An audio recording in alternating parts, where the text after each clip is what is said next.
Good evening and welcome to day 3 of AppGap 2020. I am Dr. Tushar. And I'm Dr. Deepika, and together we shall steer you through today's session. We have had 2 fantastic sessions in the last 2 days, made all the more interesting by your active involvement. Please continue to send in your questions via the YouTube comment section. Our esteemed speaker would be delighted to take up your queries at the end of the session. Today's lecture, as in the previous 2 days, would be taken in 2 sessions with a break in between, during which time the podium presentations will be held.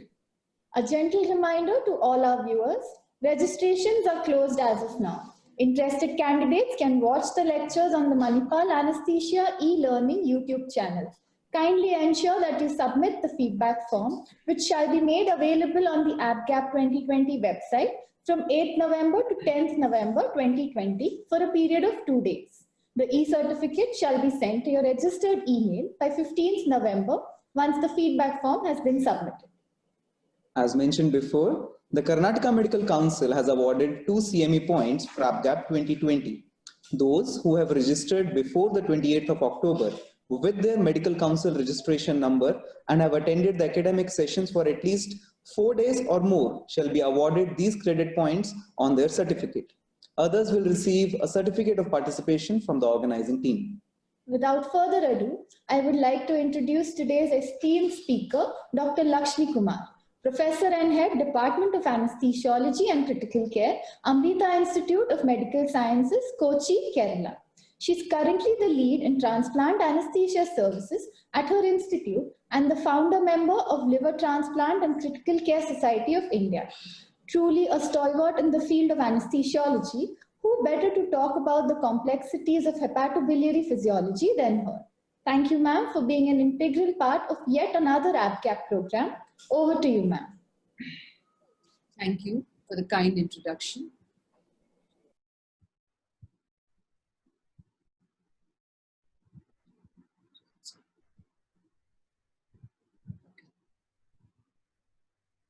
So, good evening to all ladies and gentlemen.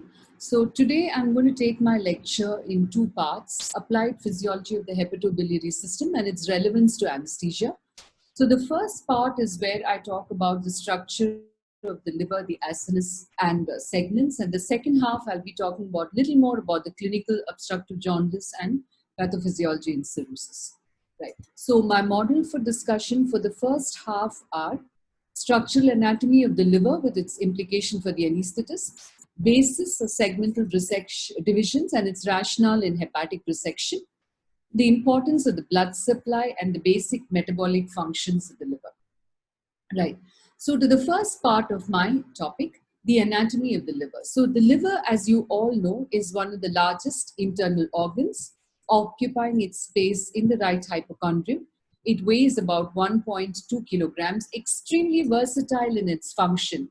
It's an organ for blood storage. It's the center for all the biosynthetic reactions in the body, all body proteins, coagulation factors, everything. The fat, the proteins, the lipids, everything is metabolized and synthesized here. The uniqueness about the liver, and probably partly a contributor to the pathophysiological changes that happen in some disease states, is the dual blood supply that comes from the hepatic artery and the portal vein, and its nerve supplies from the postganglionic nerve endings from T5 to L2. Right. So what I'm showing you here is the cut section of the liver. So we'll go inside from outside, and when you see on my screen is the hilum of the liver that contains the hepatic artery, the portal vein before it branches, and of course the duct. Now, how is this point of relevance to any anesthetist practicing liver surgery is when they perform the Pringle maneuver, right? So the Pringle maneuver is a surgical maneuver to combat any bleeding complications during major hepatic resection. So the surgeon, when he has a complex liver anatomy to resect, will apply a clamp right at the hilum. Okay, so the blood supply to the liver is completely occluded, and this would allow him to progress surgery without any blood loss for a limited period of time. So is this totally safe? When you knock off the blood supply to an internal organ, it's not totally safe. And hence, it's the duty of the anesthetist to actually track the time from when the clamp is applied. So it's applied for say 15 to 20 minutes, and then it is released for a minimum period of 5 minutes. So you have an ischemia and a reperfusion. So this can be done perhaps for about 4 to 5 times until the avascular tumor is resected reasonably safely without bleeding complications. Now, coming inside into the structure of the liver, you know, when you see the cut surface of the liver, we all talk about the liver lobules. That's a basic functional unit. You can see those hexagonal prisms across most cut sections. This measures about 3 millimeters in its circumference, but when you unravel it, it's several millimeters in length. So the classical lobule is actually a hexagonal prism that you're seeing. And each of these points of the hexagonal prism, it has a portal triad. That is, it contains the portal vein, the hepatic artery, and the bile duct. And towards the center, you will find the venous drainage. So the oxygenated blood actually comes into each of these portal triads and progresses inwards while the bile drains outwards. So this is a point where you get deoxygenated blood. Here is the oxygenated blood. And it is on the basis of the relative intensity of oxygenated blood which each receives that it has, the liver lobules have been divided as zones 1, 2, and 3. Zone 1 being closest to the portal triad and therefore having the richest supply of oxygen, and zone 3 being furthest away. So when there are compromises in hepatic blood flow, either due to manipulations or alterations of systemic blood pressure, hypotension, etc., you will find that this zone 3 is the one that is most vulnerable and is susceptible to the development of ischemic hepatitis. So this again is a cross-sectional area where I've just described the portal triads and the central vein. So once again, the portion closest to the portal triads is the zone 1, and the portion that is closest to the centrilobular vein is zone 3. So again, what is its implication? Let's say a 68-year-old gentleman is brought to the emergency room with abdominal pain in a state of shock.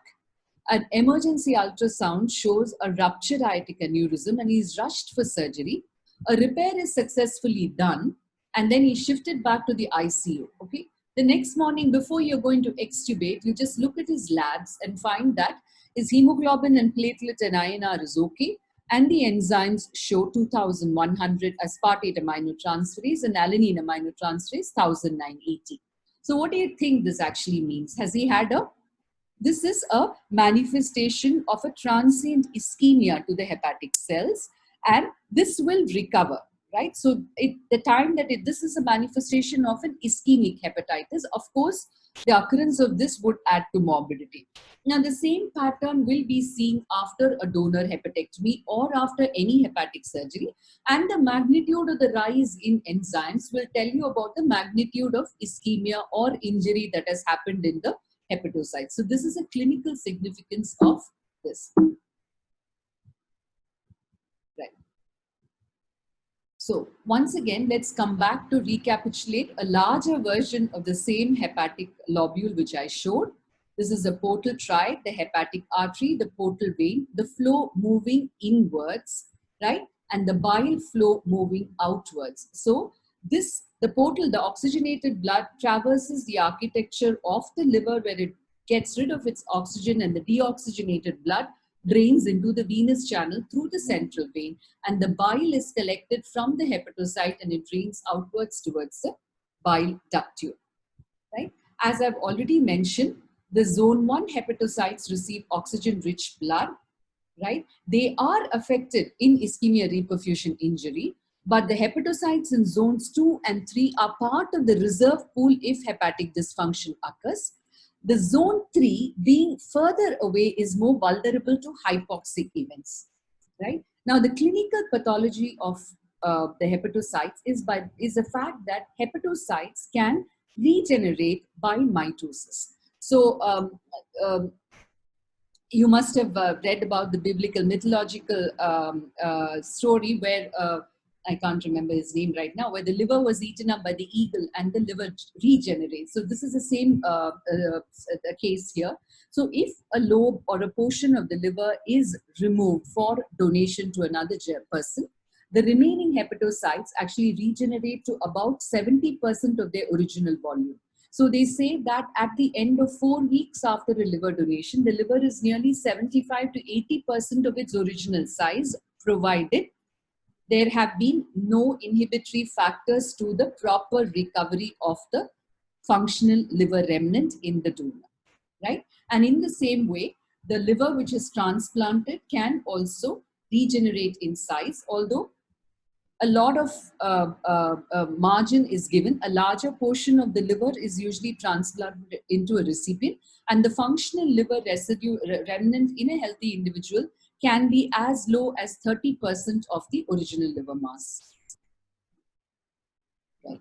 So besides the vascular structures, the hepatic artery, the portal vein, and the biliary outflow, there are immunological cells, the hepatic macrophages in the walls of the sinusoidal cells. They are called the Kupffer cells.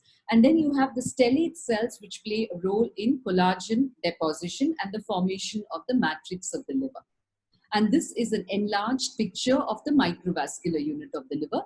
These are the hepatocytes facing the blood, and they have within their spaces the presence of stellate cells. Right? The stellate cells have a role in immunological function as well as in collagen deposition in the matrix. The macrophage cells are the Kupffer cells, right? And in this layer, you have the endothelial cells of the liver.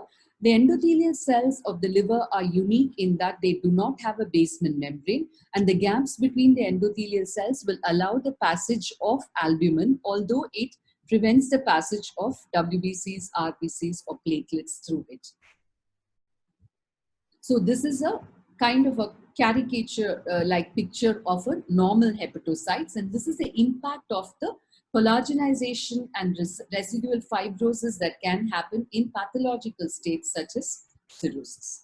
Now, so you probably a brief note on the pathology of liver injury that happens in cases like degenerative diseases or cirrhosis.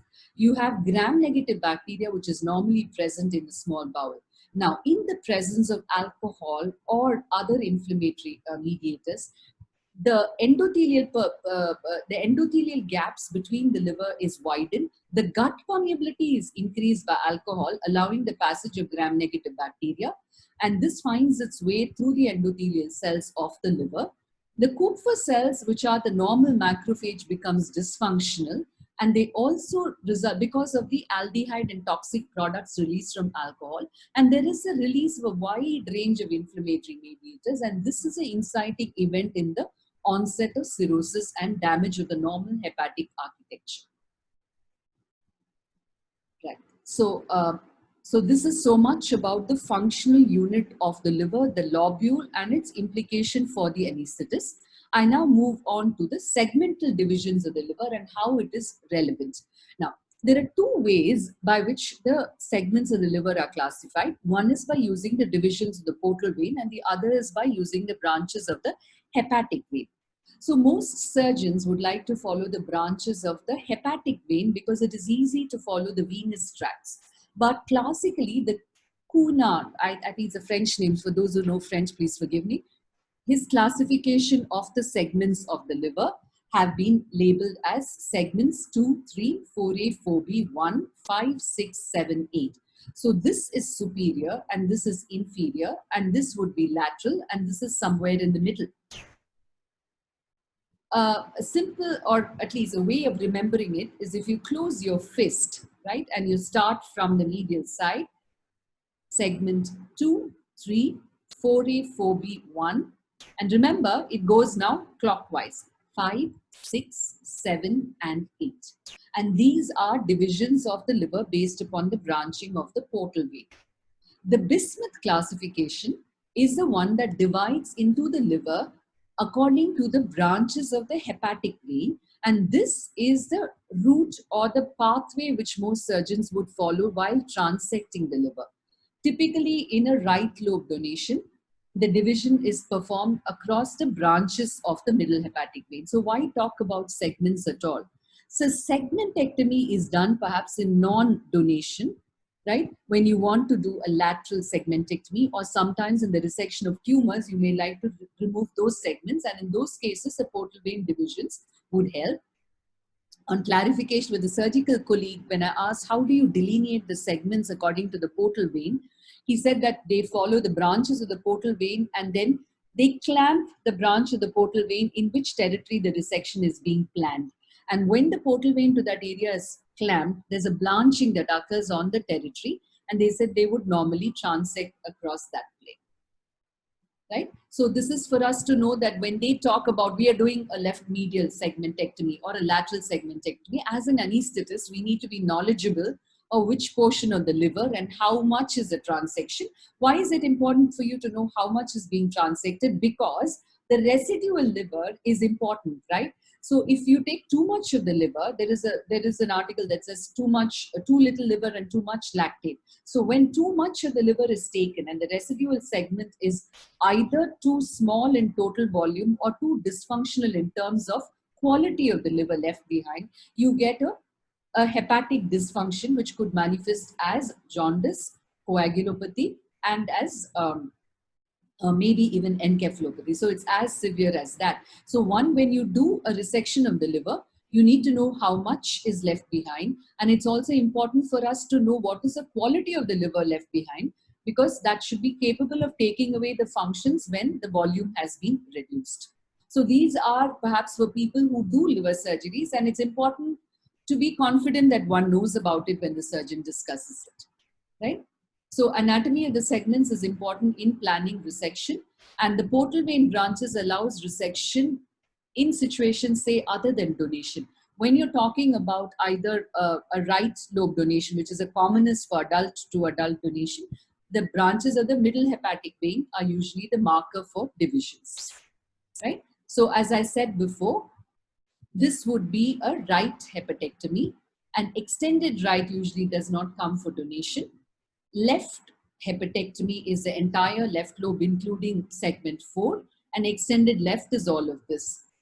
So we'll see what we do for donations. Typically, for an adult who gives his right lobe to another adult, these are the segments 5, 6, 7, 8, and the branches of the middle hepatic vein along which the resection is carried out. Okay. When would you do a left lobe donation?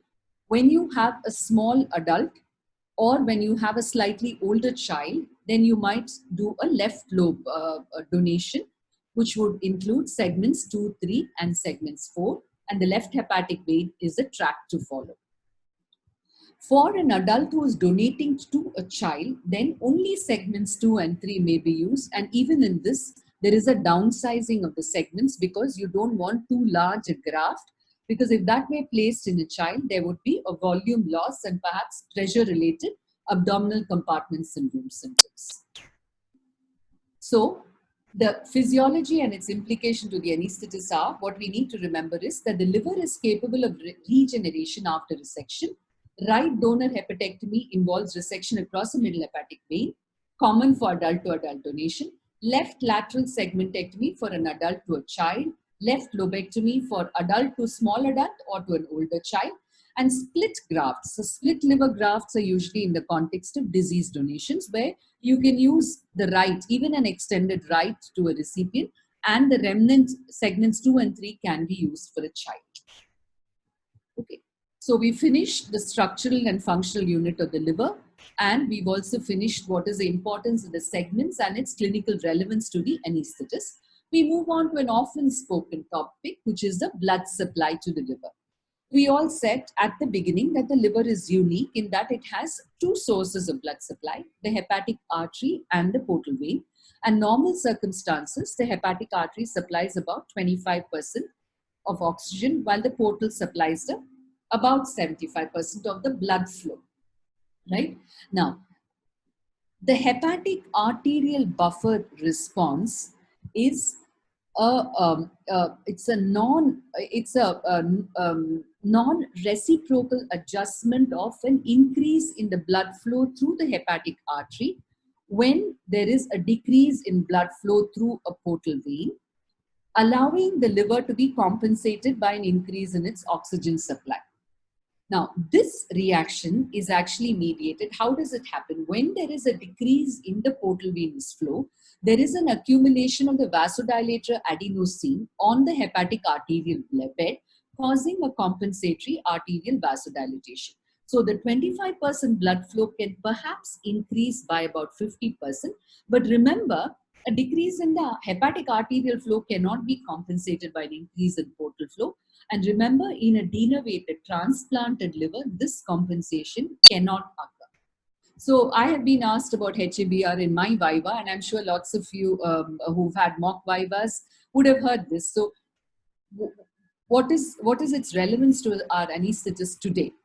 Now, among the inhalation agents used earlier, halothane was perhaps the only inhalational anesthetic which had the capacity to modify the hepatic arterial buffer response. Most of the other inhalational agents do not affect the hepatic arterial buffer response. So we know that any inhalation agent is capable of causing a toxic reaction in the liver. The incidence is very, very, very low.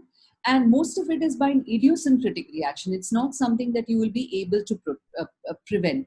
But what you can do as an anesthetist is whenever you're using an inhalation agent, you need to make sure that you're maintaining the mean arterial pressure. The basis of most changes that happen in the liver are not because of the agent or the fluoride ion or its breakdown products. They're usually because of its effect on the cardiovascular system and then a fall in blood pressure and thereby a hepatic hypoperfusion. So if you take precautions to maintain a mean arterial pressure, it's unlikely that you will have major changes happening in the liver, provided there are no vascular clamps applied and compromises to the hepatic blood flow. Right. So as you can see here, the portal vein only has alpha-1 adrenergic receptors, no beta-2 receptors, whereas the arterial circulation will have both alpha-1, alpha-2 and beta-2 receptors. Now, the splanchnic circulation, now the portal vein is actually formed by the union of the superior mesenteric vein and the superior mesenteric and the splenic vein, which joins to form the portal vein. So why is this so important to us? This is because in a patient with pathological disease, we always say that a patient with liver disease tends to have a hyperdynamic circulation. There is a tremendous increase in the cardiac output. There is a decrease in the systemic vascular resistance. There's extreme splanchnic vasodilatation to the point that the kidney perceives this as hypovolemia and activates the renin-angiotensin-aldosterone axis. And this can predispose to the setting of an acute kidney injury in the background of a chronic liver disease, right? So now the reason why is there a vasodilatation of the splanchnic circulation? When you're having a high cardiac output and vasodilatation, shouldn't everything be vasodilated?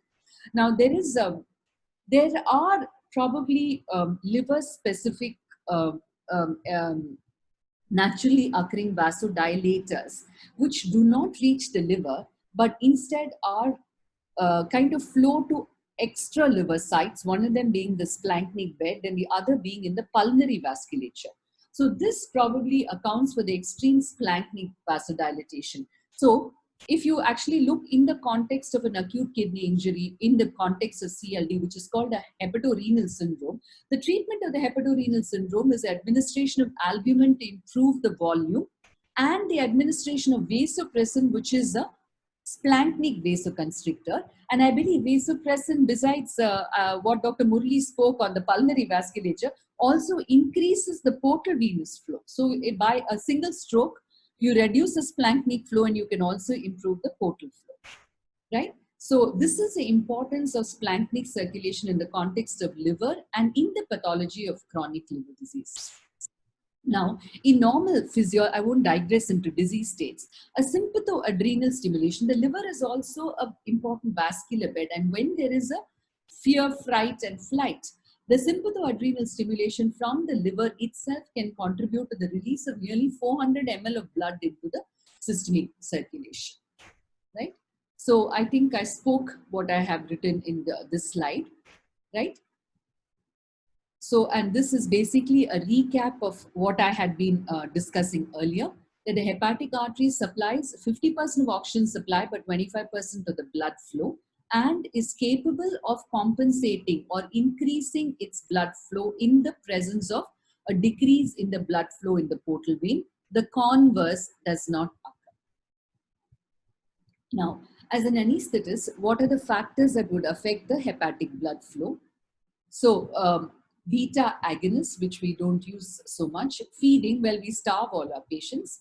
Of course, the anesthetist keeps the patient supine, recumbent posture. If that increases hepatic blood flow, well, we do that all the time.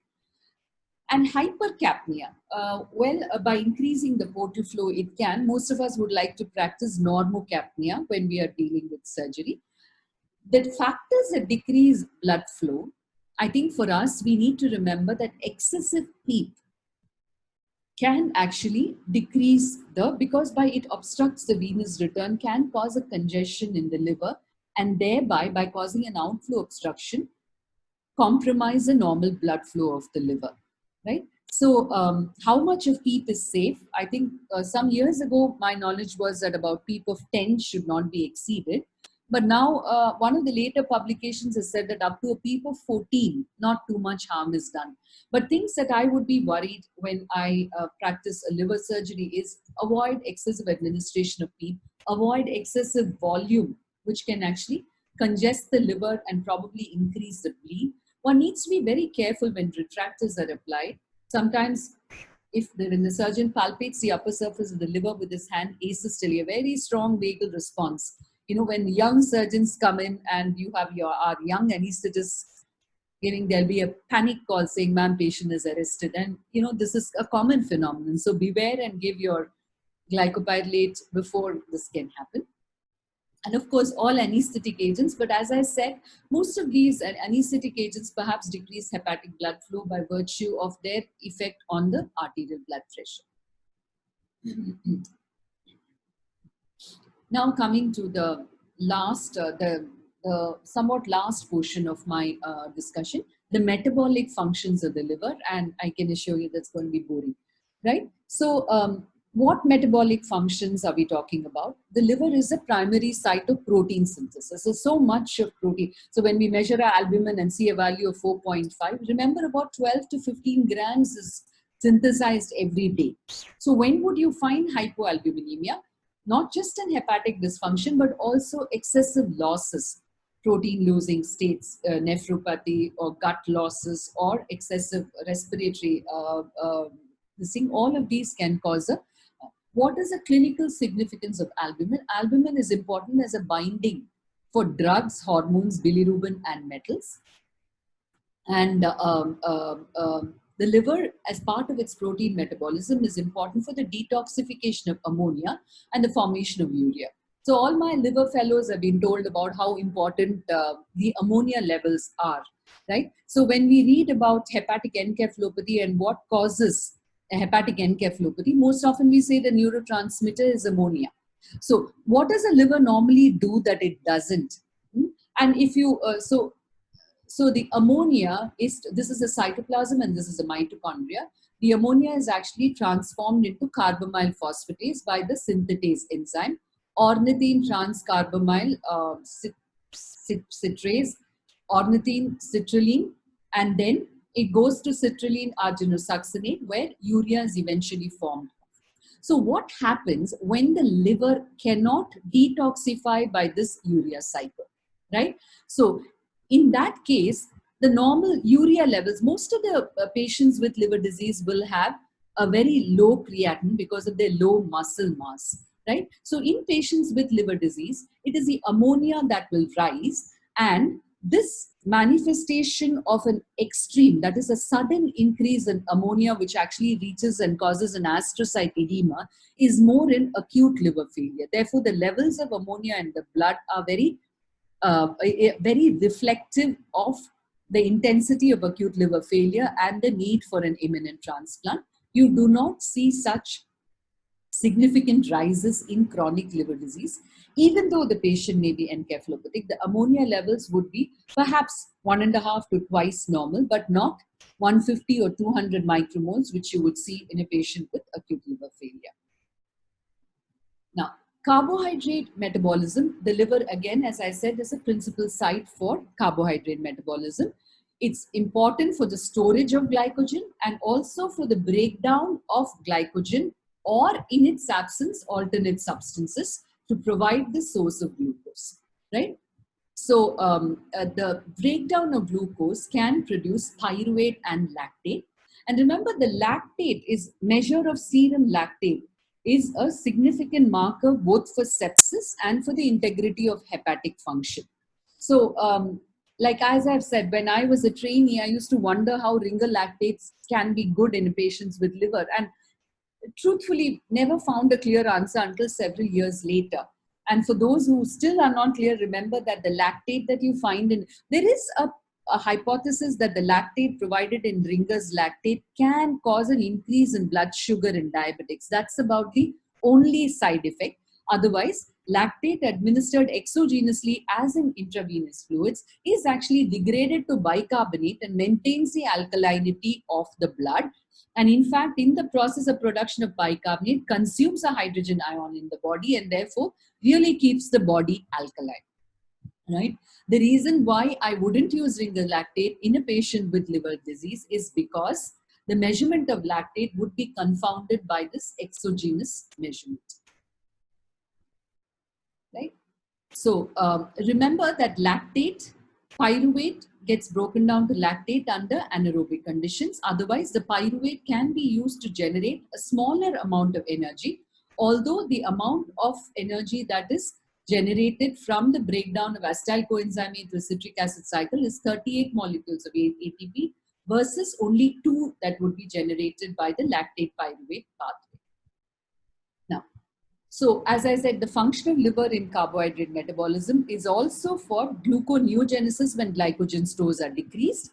So remember, there are some of us who want to do intermittent fasting, and I know people who've comfortably lost kilograms. And this happens when your glycogen stores are decreased and alternate sources are broken down, which could be glycerol derived from free fatty acids. Also proteins like alanine and glutamine, right? And why are we worried about protein breakdown? Because when surgical patients come to us, we are worried that the extreme protein catabolism leads to loss of muscle mass, and loss of muscle mass affects their functional recovery.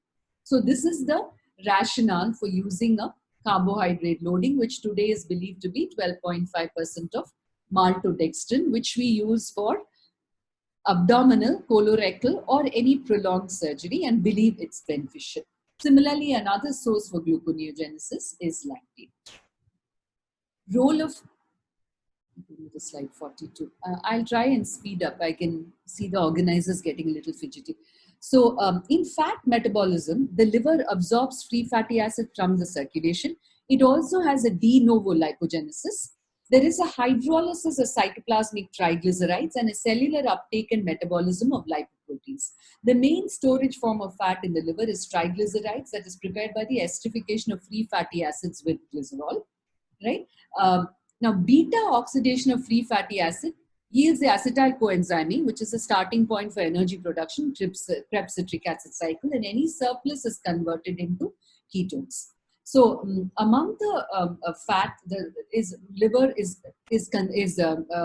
related to the synthesis and the transformation of cholesterol into both bile acids, and it's linking up in various other normal physiological process like the formation of steroid hormones, in membrane stabilization, production of lipoproteins. But I would believe its primary, a large role that it has to play is in the degeneration to bile salts. So just like you find an INR being high and an albumin being low as pathognomonic of liver disease, you'll find that as liver disease progresses and you take a patient's fasting lipid profile in that patient, you'll find a cholesterol of 60, high density lipid cholesterol of about 15, low density of 5, abnormal values. And it just is indicative of how dysfunctional the liver is with virtually no synthetic action. It does not really protect the patient against coronary artery disease, because at the point that they degenerate to chronic liver disease, the lipid metabolism is altered. And if you have to prove it is a NASH or a fatty liver, which is the etiology for cirrhosis, you probably need to be able to retrieve older records of histopathological specimens, right? And the last of it is clotting factors. That's something most people practicing liver surgery love and are very familiar with. So it's only that I get confused with fibrinogen and prothrombin. They are actually factors 1 and 2, and I never seem to remember which one is which, right? Now, it's very simple to remember that in liver disease, all clotting factors are decreased excepting calcium, which happens to be factor 4, factor 8, and von Willebrand factor. So von Willebrand factor actually acts at the vascular endothelium, and factor 8, we really don't talk about it so much. It's an anti-hemophilic factor. So what does it take for blood to clot? Just for the some of the people, some of the youngsters, remember that the older extrinsic intrinsic is now out of vogue. They talk about initiation, amplification, and propagation of clot. Initiation being the combination of tissue factor with factor 7, right? Propagation is further amounts of factor 7 activating this complex in the presence of factor 5, factor 8, forming the activated platelet.